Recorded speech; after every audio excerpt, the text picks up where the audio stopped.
Teman-teman media yang saya hormati, didampingi oleh juru bicara COVID-19 Profesor Wiku dan sesuai dengan arahan Bapak Presiden, izinkan kami pada kesempatan sore hari ini menyampaikan beberapa hal sebagai berikut.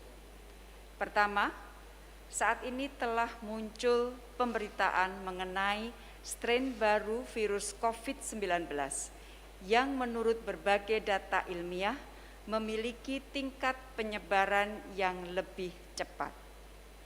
Kedua, mensikapi hal tersebut, rapat kabinet terbatas tanggal 28 Desember 2020 memutuskan untuk menutup sementara, saya ulangi, untuk menutup sementara dari tanggal 1 sampai 14 Januari 2021 masuknya warga negara asing atau WNA dari semua negara ke Indonesia.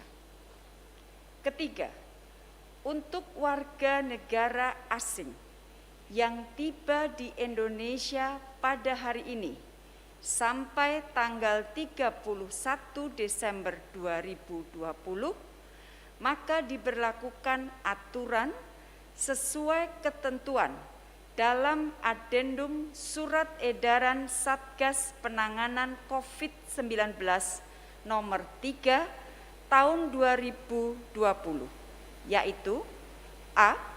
Menunjukkan hasil negatif melalui tes RT-PCR di negara asal yang berlaku maksimal 2 kali 24 jam sebelum jam keberangkatan dan dilampirkan pada saat pemeriksaan kesehatan atau e-hack internasional Indonesia.